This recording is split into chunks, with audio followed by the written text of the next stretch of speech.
Greetings, dear listener. I'm Laura Puccia Valtorta. Welcome to the 27th episode of the short story podcast, B is for Bisexual, the Christmas Cranks Test a Robot. Here with me today are my son Dante. Hello. And my husband Marco. Hello.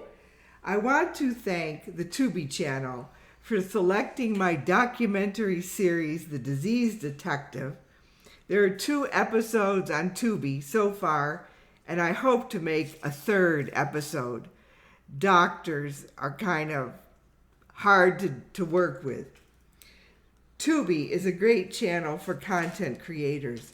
They also have my feature comedy film Bermuda and my short film Disability. Just look up my name, Laura Valtorta. A shout out to listeners in Virginia, Hong Kong, California, and all of you listeners throughout Canada. And now, the Christmas Cranks Test a Robot. Carmen had absconded to Miami, and Brenda was missing her. Brenda, in heart-stabbing pain, went to lunch. The Sandwich Coffee Shop Immaculate Consumption was filled with the usual cartoonish characters. Sandra, the hot sled agent with shiny, serviceable shoes. Reggie, the hippie truck driver with hair down to his waist. Ivy, the skinny jazz poet. And the usual assortment of professors and state legislators. Arturo rolled in to join Brenda for lunch. Ciao! Can I get you some napkins? He asked her. Harumph, said Brenda, full of bitterness. It was as though they had switched roles. Arturo was the friend who usually snapped everybody's head off. Brenda was usually the problem solver. Arturo came back to the table from ordering food. He pulled his wheelchair closer to Brenda. He folded his hands. I'm very sorry that Carmen left. Brenda sipped her cappuccino. Who? Oh, get off your high-ass library stool. You're devastated she's gone. You feel like jumping into a pile of manure. Arturo placed a hand on Brenda's arm. Brenda did not shrink away. Don't worry, Carmen will regret leaving you. The dermatologist she ran off with has a caved-in face. In Italian, we call it mento sfuggente, sort of the chin that ran away. Rumor has it, her wife once punched her at the faculty party. They were both drunk. Brenda glared at him. Why are you here? Because I invited myself to lunch, and I got a job for you. Arturo bit into his tuna melt sandwich. Test out a female robot for me. Her name is Robotica. Brenda's eyes narrowed. And do what? You probably have it programmed for sex. No, well, maybe.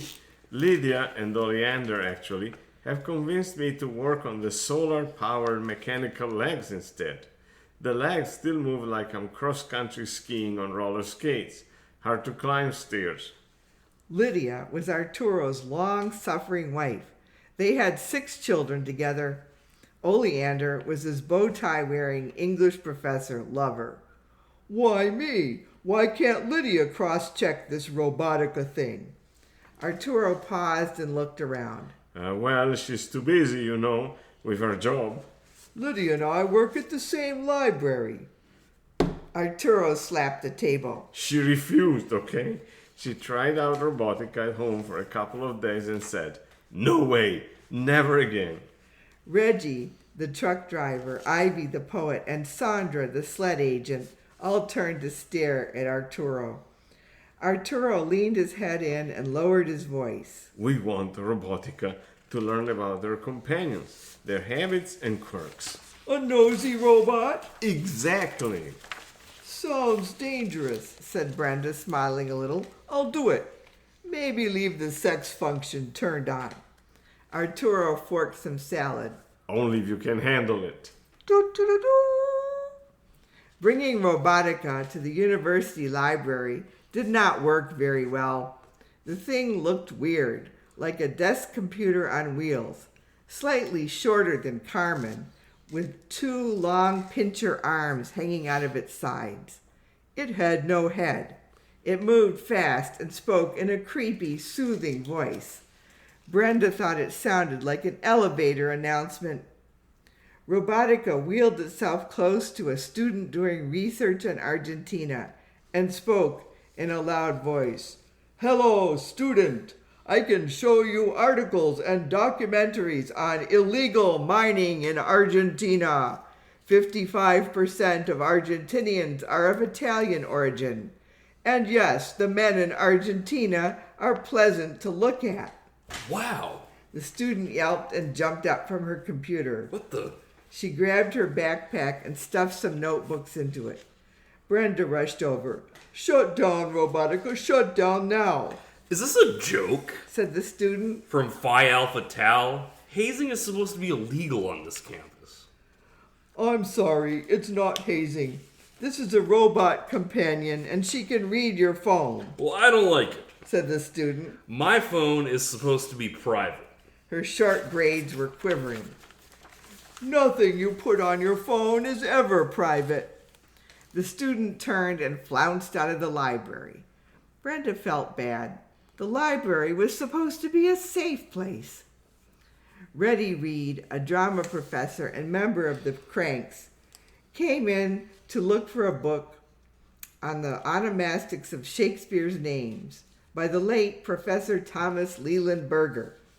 Robotica interrupted him. "Sir, can you see that the cover of this reference book is warped? It's an old book. Why not choose something more recent? Something written by a woman? And why don't you date Brenda?" Reddy glared at the robot. Who is speaking to me? Is there a microphone in there? Brenda came rushing over. Reddy, I'm sorry. This is one of Arturo's robots." She shoved Robotica out of the way. Brenda was particularly embarrassed because Reddy always helped her with her plays. He had acted the main role, Giordano Bruno, in The Heretic, and that play was several hours long. Okay, this robot He said. should not tell me what books to check out for my research. "Oh, no, said Brenda. "Robotica was interpreting my thoughts and saying them aloud, I think, and that's a very bad idea." Reddy grabbed the Berger book and headed toward a closed research room. "Christine Miller has an excellent text on the names in Shakespeare," said Brenda, but the only one listening to her was Robotica. October 1st. Arturo called Brenda at home. His name appeared on the phone screen. "Get me out of this dadgum bungalow," said Brenda, before Arturo had a chance to speak. "I miss Carmen's family money big-ass house." Maybe you just miss Carmen's big ass. Hey, come shop with us. We all need to get out and buy Christmas decorations. It's time. "The weather is still hot outside." Perfect season to buy lights and string them up. Get ahead of the crowd. The Cranks hated Christmas, but they enjoyed the kitschy reindeer and blow-up Santas. Every year they bought a newfangled set of lights for everybody's house. "I'm bringing Robotica along," said Brenda. "Let her read your mind for a change and tell everyone what you're thinking. She said about 15 times this morning that I was missing Carmen. No doll. Also, my neighbors are pissed off.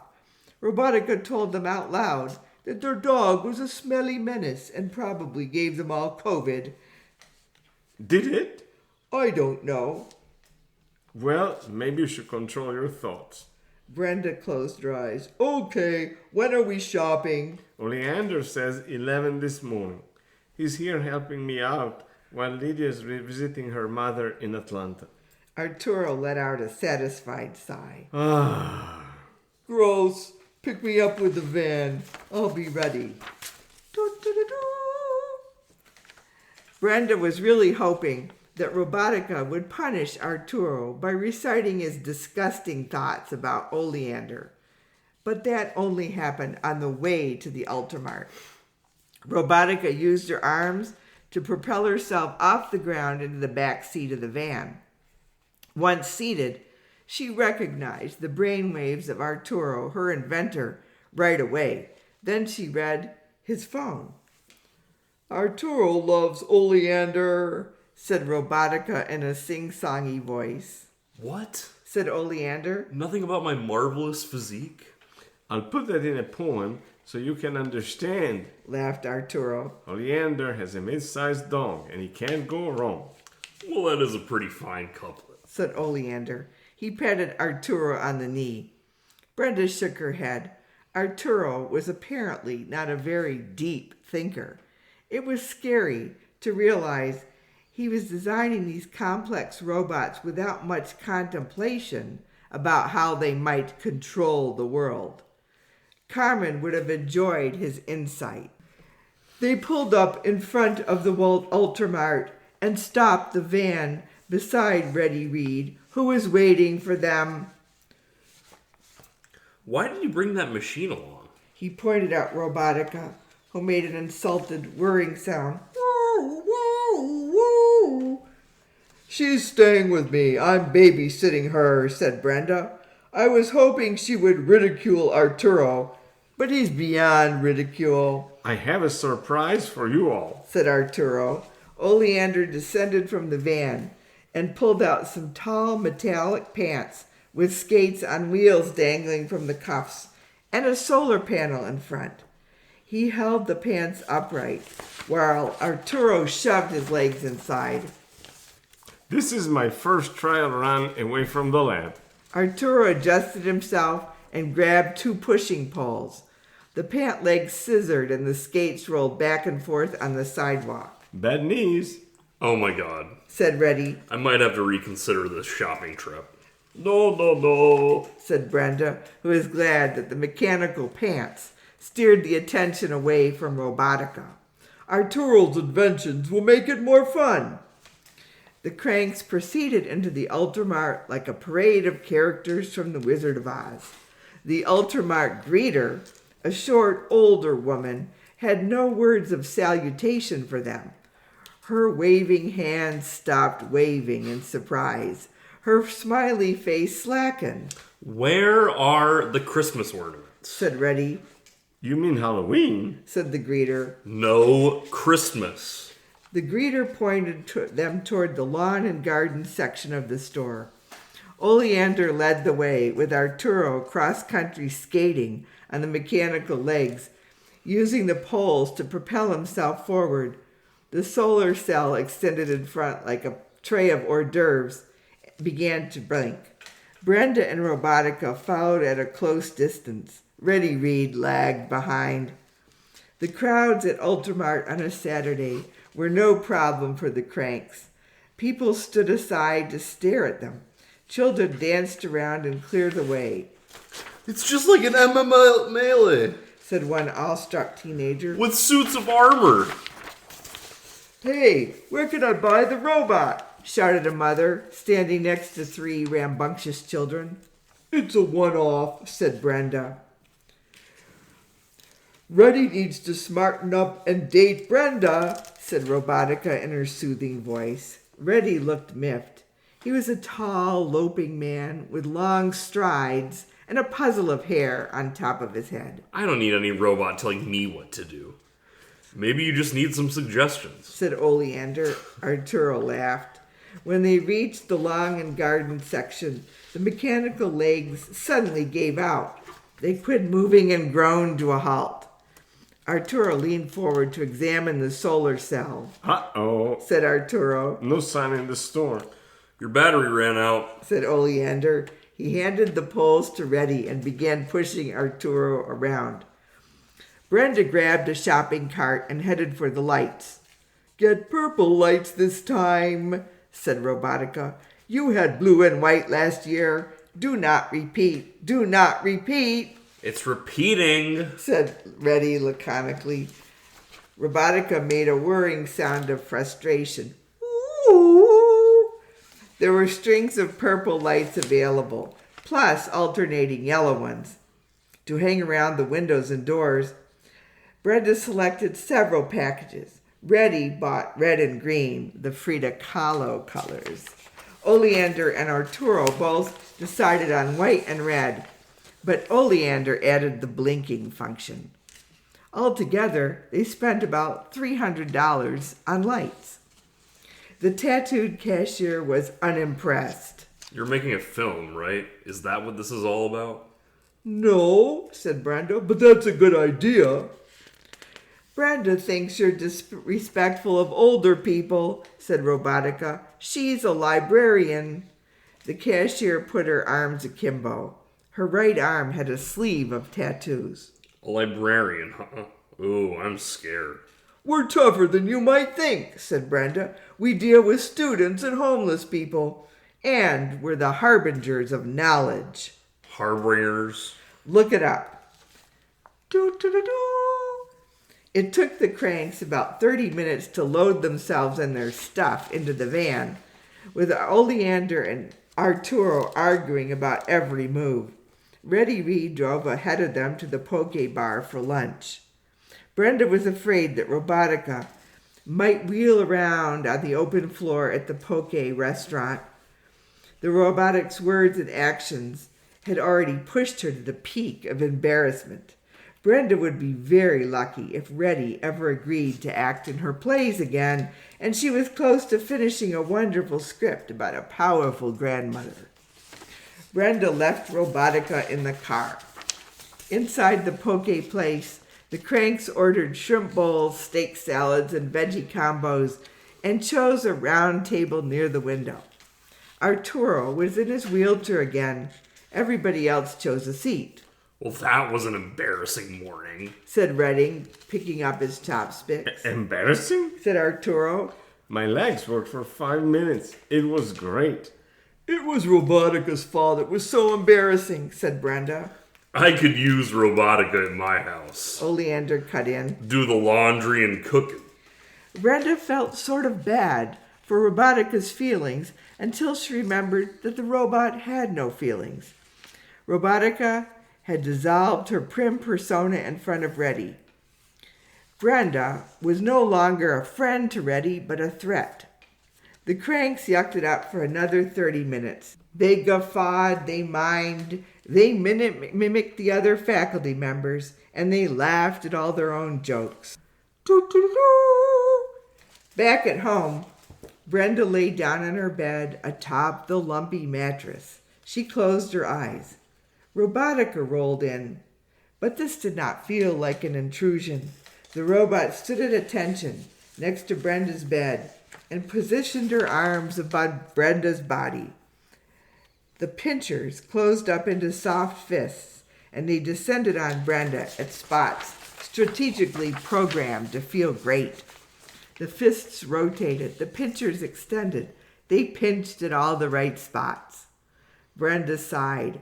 Here was why she did not need any humans at her house. Here is why technology was queen. Rolling over, Brenda felt the fists press and massage her lower back. She sighed. Nothing else was necessary. She writhed.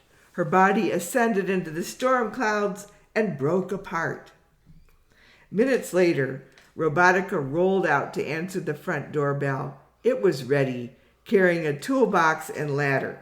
I know, it's a surprise, isn't it? Arturo sent me here. He said. Time to put up your lights. Brenda hesitated, but then she invited him in for Earl Grey tea. Reddy was a smelly man, but he was someone to talk to. Robotica, instead, was not fun to talk to. Talking to Robotica was like talking to herself. Reddy and Brenda sat down for tea. Brenda set out the jadeite cups. You know, I saw A Strange Loop in New York City, said Reddy. By Michael R. Jackson. It was an interesting play. Robotica, for example, had not seen any plays. They talked about the theater for a few minutes. Then Reddy went outside to hang the purple and yellow lights. Robotica rolled over and blinked for attention. Not now, Robotica. Not now. Brenda felt content in the universe. Her telephone vibrated. She looked at the screen. It said, Carmen. Doo-doo-doo-doo. So that's the end of our story for today. And I would like to thank Dante Thank you. and Marco Thank you. for helping out. We'll see you next month, dear listener.